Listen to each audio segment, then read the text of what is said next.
శ్రీమాత్రే నమః. సద్గురు జ్యోతిషాలయం వారి జూలై నెల రాశి ఫలితాలని గోచార ప్రకారంగా అన్ని వర్గాల వారిని దృష్టిలో పెట్టుకొని ప్రిడిక్ట్ చేస్తున్నాం అనమాట. ప్రతి ఒక్కరికి ఒక క్యూరియాసిటీ, ఈ నెల నాకు ఎలా ఉంటుంది, నేను ఆర్థికంగా బాగుంటానా, సామాజికంగా బాగుంటానా, నా వ్యాపారం బాగుంటుందా, నా ఉద్యోగం బాగుంటుందా, నాకు వివాహం జరుగుతుందా, నాకు ఉద్యోగం వస్తుందా, ఉద్యోగంలో ప్రమోషన్ వస్తుందా, విదేశాలకు వెళ్తానా, ఆరోగ్యం బాగుంటుందా. తప్పకుండా ఇవన్నీ తెలుసుకోవాల్సిన విషయం. నిజంగా ఆ గ్రహం మార్పిడి వల్ల మీరు అడిగిన ప్రశ్నలు అన్నిటికీ కూడాను ఆన్సర్ వస్తుంది. ఈ గోచార గ్రహస్థితి ద్వారా చెప్పేది మీ యొక్క వ్యక్తిగత జాతకానికి ఒక 40% మాత్రమే వర్తిస్తుంది. ఎందుకంటే మీరు పుట్టినప్పుడు ఒక లగ్నం ఉంటుంది, మీ టైం ప్రకారం ఆ నక్షత్రం ఉంటుంది. ఆ నక్షత్రానికి 4 పాదాలు ఉంటాయి, ఒక్కొక్క పాదానికినో ఈ రాసులన్నీ ఉంటాయి. కాబట్టి దాన్ని దృష్టిలో పెట్టుకొని ఒక రాశికి 9 పాదాలు, 9 రకాలుగా ఉంటుంది. కాబట్టి ఏ నక్షత్రం వారి పాద గుణాలను బట్టి ఆ జాతకం కూడా మారుతూ ఉంటుంది. సరే, ఈ జాతకం ఎవరు తెలుసుకోవాలి అని అంటే, మీ వృత్తి వ్యవహారాల్లో జీవితాల్లో కావలసినటువంటి మార్పులు ఏమైనా చేయాలనుకుంటే తెలుసుకోండి. మీ యొక్క వ్యక్తిగత జాతకంలో బాగా మళ్ళీ చెప్తున్నాను చూడండి, చదువుకు సంబంధించి ఇవన్నీ కూడా తెలుసుకోండి, వ్యాపారం సంబంధించి ఇవన్నీ తెలుసుకోండి. ఇల్లీగల్ సబ్జెక్ట్ గురించి దయచేసి మెసేజ్లు పెట్టకండి, కాల్ చేయకండి. నాకు చాలా అప్పులు ఉన్నాయండి, గొంతు వరకు నేను మునిగిపోయానండి, నాకు జాతకం చెప్పినట్టే గొంతు వరకు మీరు మునిగిపోతే మళ్ళీ వ్యాపారమో ఉద్యోగం చేసి అప్పులు తెచ్చిన వాళ్ళకి అప్పు ఇవ్వండి, కానీ జాతకం చెప్తే మీ అప్పులు తీరిపోదు. 1, 2 మళ్ళీ ఈ యొక్క జాతకం అనేది బాగా గుర్తుపెట్టుకోండి. పడుతున్న వర్షానికి ఒక గొడుగు మాత్రమే, కానీ జాతకం జీవితం కాదు.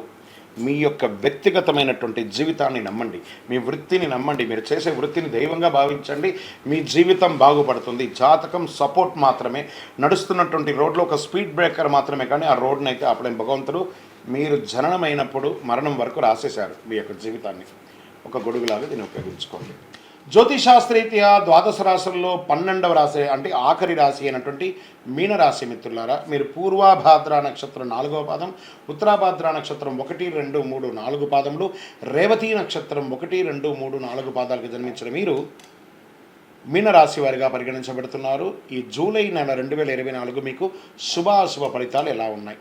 ఏళ్ళనాటి శని ఉంది, 12వ స్థానంలో సంచరిస్తూ మీనరాశి మిత్రులకు జూలై నెలలో మిశ్రమ ఫలితాన్ని గోచరిస్తుంది. బృహస్పతి నెల మొత్తం 3వ ఇంట్లో ఉన్నారు, 7వ ఇంట్లో 9వ ఇల్లు మరియు 11వ ఇంటిపై దృష్టి పెడుతున్నారు. 4వ ఇంట్లో శుక్రుడు మరియు సూర్యుడు, 5వ ఇంట్లో బుధుడు, 2వ ఇంట్లో కుజుడు 3వ ఇంట్లోకి అంగారగ్రహం తన సొంత రాశిలో 2వ ఇంట్లో కూడా ఉండడం జరుగుతుంది. అతీతంలో 12వ ఇంట్లో తిరోగమన శని ఉండడం, రాహు మీ మొదటి ఇంట్లో ఈ నెల మొత్తం ఉండడం. దీనివల్ల ఏం జరుగుతుందంటే, బాహ్య ప్రపంచంలో సమాజంలో మర్యాదలు బాగా పెరిగే అవకాశాలు బాగా కనబడుతున్నాయి. ధన ప్రవాహం సంతృప్తికరంగా ఉంటుంది మీనరాశి వారికి. 7.5 శని ఉంది, కానీ తిరోగమన శని ఉంది. పరిస్థితులు చాలా అనుకూలంగా ఉన్నాయి, మిగతా గ్రహాలన్నీ ఉన్నాయి కదా. కుటుంబంలో అవకాశాలు లభిస్తాయి, ఇంట్లో సుఖశాంతులు నెలకొంటాయి, నూతన వస్త్ర ఆభరణాలు లభించే అవకాశాలు ఉన్నాయి. సోదర సోదరీమణుల సహాయం లభిస్తుంది, బంధుమిత్రులు లాభదాయకంగా ఉంటారు. కుటుంబ అవసరాలు ఒక్కొక్కటి నెరవేర్చుకుంటూ ఉంటారు. అప్పుడప్పుడు తగాదాలు, గొడవలు మరియు వాదనలు ఉండొచ్చు, అందువల్ల కొంత జాగ్రత్త కూడా అవసరం. తండ్రి వైపు నుంచి ఆశించిన విషయాలు అనుకూలంగా ఉంటాయని కూడా చెప్పచ్చు. ప్రభుత్వ వ్యవహారాలు అనుకూలంగా ఉంటాయి. ఆస్తి వ్యవహారాల్లో కాస్త సహనం అవసరం, చాలా జాగ్రత్త. కొంతమంది ఆటంకాలు ఎదురైనా అవన్నీ కూడాను పక్కన పెట్టి వివాహం కాని వారికి పెళ్లి జరిగే అవకాశాలు బాగా ఉన్నాయి. ఇంట్లో శుభకార్యాలు జరిగే అవకాశాలు ఉన్నాయి. కుటుంబ సమేతంగా దేవాలయాలకి, శుభయాత్రలకు వెళ్ళే అవకాశాలు బాగా కనబడుతున్నాయి. ప్రయాణించేటప్పుడు మీ విలువైనటువంటి వస్తువులు జాగ్రత్త. ఉద్యోగులు, సహోద్యోగులు మీతో పనిచేయడానికి సిద్ధంగా ఉంటారు. ఆఫీసులో చురుగ్గా ఉంటారు. మీ సూచనలు యాజమాన్యం స్వీకరించే అవకాశాలు 100కు 1000% ఉంది. మీ సీనియర్ నుండి కూడా మీకు మద్దతు లభించే అవకాశాలు ఉన్నాయి. పదోన్నతి పొందే అవకాశాలు ఉన్నాయి. జీతాలు పెరిగే అవకాశాలు ఉన్నాయి. ట్రాన్స్ఫర్స్ అయ్యే అవకాశాలు ఉన్నాయి. వృత్తి వ్యాపారాల్లో లాభాలు ఉంటాయి. పోటీదారులకు తగ్గట్టుగా మీరు అధిగమిస్తారు.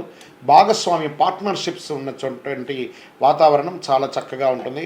ఖచ్చితంగా మీరు వ్యాపారాన్ని విస్తరించడంలో, కొత్త పెడులు పెట్టడంలో ఈ నెల మాత్రం మానుకోండి. ఖర్చులు నియంత్రించకపోతే అది మిమ్మల్ని ఇబ్బంది పెట్టే అవకాశాలు ఉన్నాయి. ఏ విధమైనటువంటి కొత్త ఇన్వెస్ట్మెంట్స్ కూడా చేయకండి. ఆర్థికంగా పరిస్థితి డిస్టర్బ్ అవుతారు. బ్యాంక్ బ్యాలెన్స్ ఇబ్బంది పడే అవకాశాలు ఉన్నాయి. విదేశీయ వాణిజ్యం ద్వారా కొంచెం లాభం పొందే అవకాశాలు ఉన్నాయి. షేర్ మార్కెట్ ముట్టుకోకండి ఈ నెల. వ్యవసాయదారులకి బాగుంది. మీడియా రంగం వారికి మిశ్రమం. ఐటీ రంగం వారికి కాస్త గడ్డు కాలం అనే కూడా చెప్పచ్చు. ఆరోగ్యం పట్ల శ్రద్ధ వహించాలి. కళ్ళల్లో ఎప్పుడు నీరు కారుతూ ఉండడం, కళ్ళల్లో నొప్పి రావడం, పాదాలు లేదా మెడిమల దగ్గర నుంచి నొప్పి రావడం, నరాలు కొంచెం వీక్నెస్గా ఉండడం, ఏదో విధమైనటువంటి గాయాలు, బెణుకులు వంటి సమస్యలు ఉండే అవకాశాలు ఉన్నాయి. దంతాలు నొప్పి, బాగా పళ్ళకు సంబంధించి, కళ్ళల్లో మంట. కొంచెం జనరల్ చెకప్, మాస్టర్ చెకప్ ఆరోగ్యపరంగా చేసుకోండి. జుట్టుకు సంబంధించిన సమస్యలు వచ్చే అవకాశాలు ఉన్నాయి. ఒకసారి మాస్టర్ చెకప్ చేసుకోండి. విద్యార్థులు అర్ధభాగం బాగుంటుంది, ద్వితీయ భాగం బాగాలేదు, జాగ్రత్త. అనుకూలమైనటువంటి రోజులు 2, 5, 9 తారీఖులు బాగుంటాయి. చంద్రాష్టమం జూలై 14 ఉదయం నుండి 16 రాత్రి వరకు ఉంటుంది కాబట్టి ఈ 2.5 రోజులు చాలా జాగ్రత్తగా ఉండండి. సంతకాలు పెట్టేటప్పుడు, వాహనం నడిపేటప్పుడు అన్ని రకాలుగా జాగ్రత్తగా ఉండండి.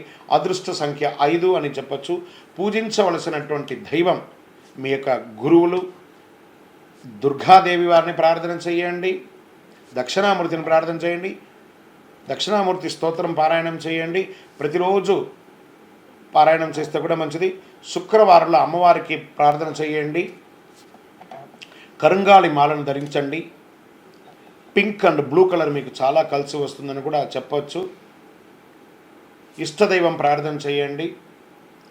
ఇంకనూ సకల దోషాలు తొలగి ఆనందంగా ఉండడానికి మీ యొక్క వయస్సు ఎంత ఉందో అన్ని దీపాలను మీ పరిసర ప్రాంతాల్లో ఉన్నటువంటి దేవాలయంలో ఏదో ఒక రోజు, మీ పుట్టినరోజే అనుకోండి డేట్, ఆ డేట్ని గుర్తు పెట్టుకొని మీ పరిసర ప్రాంతాల్లో ఉన్నటువంటి దేవాలయాల్లో పోయి దీపం వెలిగించండి. ఆనందంగా ఉంటారు. ఈరోజు మనం చెప్పుకోబోయే ఒక ముఖ్యమైనటువంటి విషయం ఏమంటే, చాలామందికి ఒక భయం, శని భగవానుడు అంటే ఒక భయం.